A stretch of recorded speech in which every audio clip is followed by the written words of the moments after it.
Dans cette période de pandémie que nous vivons, mais aussi à plein d'autres moments de notre vie où nous sommes frustrés, nous n'avons pas exactement ce que nous voulons, eh bien, il est forcément tentant de baisser les bras, de se dire que c'est compliqué, que c'est difficile, y compris dans notre vie aussi amoureuse, et de ne pas être épanoui. Dans cette vidéo, je vais vous donner d'autres solutions.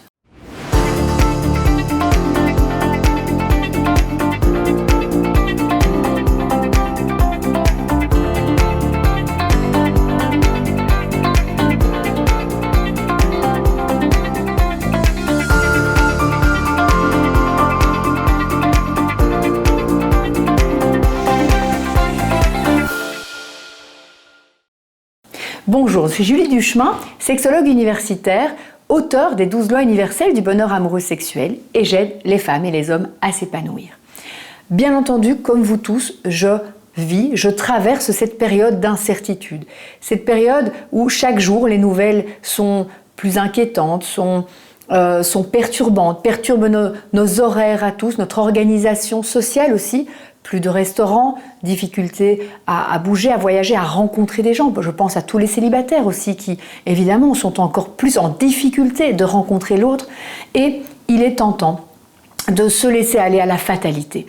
Et pour les personnes qui sont en couple aussi, eh bien, je pense à ce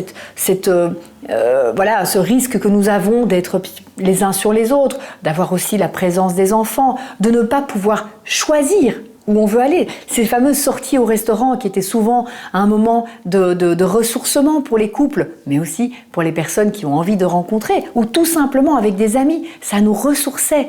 Et là, comment fait-on? Comment peut-on s'épanouir dans cette période plus sombre, dans cette période d'incertitude, comme je le disais?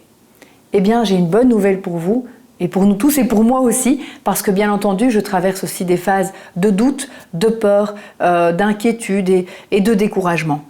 Je pense que la première chose à faire, c'est de les accepter.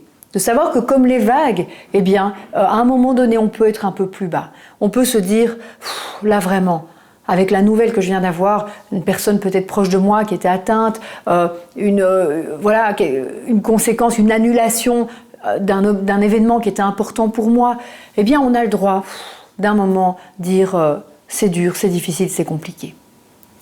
Mais l'instant d'après, vous le savez, la nature, elle continue. La vague, elle va remonter. Et vous aussi, c'est important de veiller à votre énergie.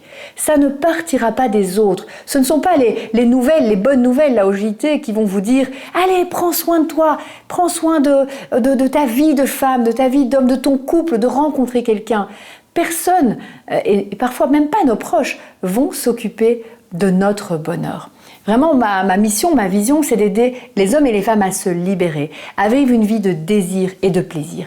Et j'ai remarqué que la première chose à comprendre, c'est de le décider. Donc au moment où vous en avez assez de votre plainte, de votre doute, de votre peur, de votre découragement, prenez une bouffée d'air et, écoutez-moi bien ce secret parce qu'il est très précieux, posez-vous cette unique question que vous devez savoir pour être épanoui. Qu'est-ce qui me ferait du bien maintenant? Juste maintenant.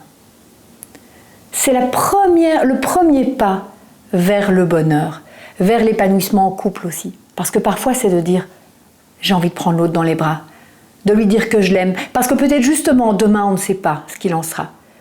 Qu'est-ce que j'ai envie maintenant? Souvent ça implique aussi une décision seule. J'ai envie de prendre l'air.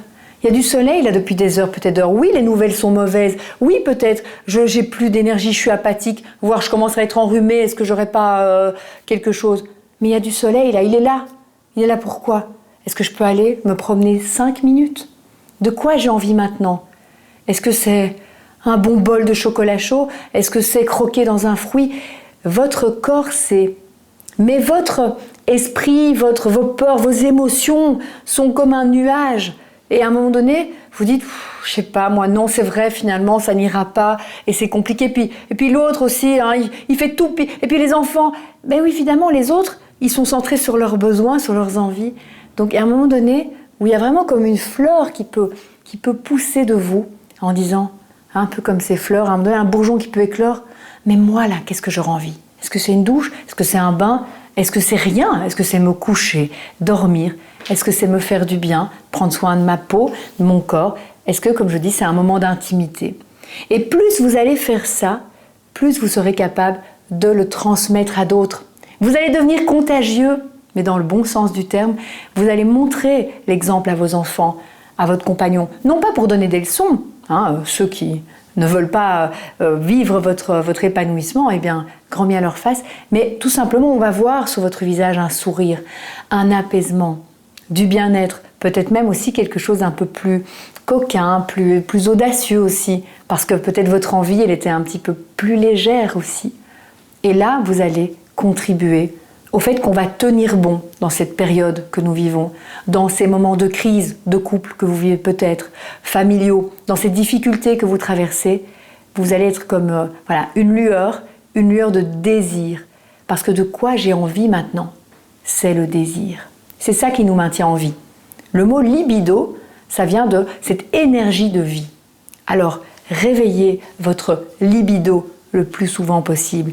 Écoutez vos besoins, vos envies. Elles sont ici dans votre ventre. Prenez-en soin. Faites-les fleurir, faites-les germer. Et je vous retrouve très bientôt pour d'autres vidéos. Et je vous dis courage, tenez bon. Vous êtes une personne extraordinaire, merveilleuse. Prenez soin de vous. Et à très bientôt. Alors j'espère vraiment que ces conseils vous auront parlé et que vous allez pouvoir dès aujourd'hui aller écouter cette voix à l'intérieur de vous. Mais évidemment, il y aurait beaucoup plus à dire et de manière plus concrète et vous donner des outils, des exemples, ce que je fais dans ma conférence en ligne qui est totalement gratuite. Vous pouvez vous y inscrire via le lien ci-dessus ou ci-dessous. Je serai vraiment très heureuse de vous expliquer la pire ennemie de votre féminité, mais surtout comment la surmonter grâce à 2 seules choses à faire pour vous épanouir en tant que femme. Donc dans cette vidéo, bien sûr, on prendra le temps, vous pourrez me poser toutes vos questions par le chat, c'est même pas une vidéo d'ailleurs, c'est une conférence en ligne, elle a lieu prochainement. Donc si ça vous intéresse, si mon énergie vous parle, si vous sentez que c'est le moment pour vous d'aller travailler sur votre féminité, sur votre épanouissement, et quand je dis travailler, c'est pas au sens sérieux, c'est vraiment au sens vous faire du bien, penser à vous d'abord, prendre soin de vous pour encore mieux aimer et aider les autres, eh bien bienvenue à cette conférence en ligne.